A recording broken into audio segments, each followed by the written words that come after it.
Exam हाल channel पर आप सभी लोगों का स्वागत है।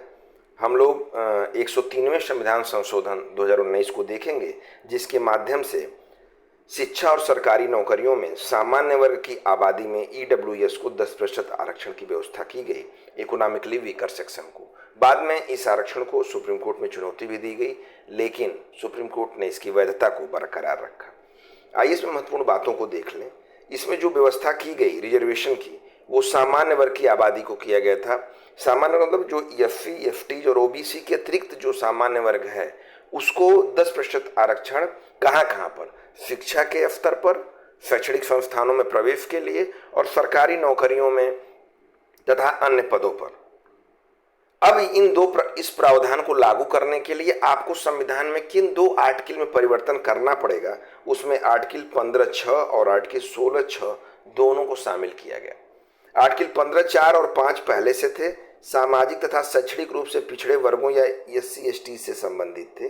15(6) के माध्यम से शैक्षिक संस्थानों में प्रवेश संबंधी जो ईडब्ल्यूएस को आरक्षण है उसको निर्देशित किया गया, उसको यहाँ पर लिखा गया। और 16(6) में, चूंकि 16(4) के अलावा आर्थिक रूप से कमजोर अन्य वर्गों की उन्नति के लिए विशेष प्रावधान करने में सरकार को सक्षम बनाता है। यह नियुक्तियों और पदों के आरक्षण से संबंधित है। नियुक्तियों तथा पदों से संबंधित जो 10% आरक्षण है वो 16(6) में, शैक्षिक संस्थानों से 15(6) में। ईडब्ल्यूएस आरक्षण हो गया। योग्यता इसके लिए क्या थी? कोई व्यक्ति जो एससी, एसटीज एंड ओबीसी के अतिरिक्त है, जिसके परिवार की सकल वार्षिक आय 8 लाख रुपए से कम है, वो इस लाभ के लिए पात्र है, वो इस रिजर्वेशन का लाभ ले सकता है। इसमें कौन शामिल नहीं किया जाएगा?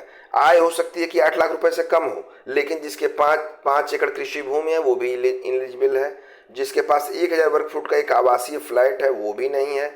जिसका नगर पालिका में 100 वर्गज तथा अन्य क्षेत्रों में 200 वर्गज का आवासीय भूखंड है, वो भी इस रिजर्वेशन का लाभ नहीं ले सकता है। इस तरफ से 103वें संविधान संशोधन को हमने समझा, परीक्षा के दृष्टिकोण से महत्वपूर्ण है। रिजर्वेशन दोनों आर्टिकलों में परिवर्तन।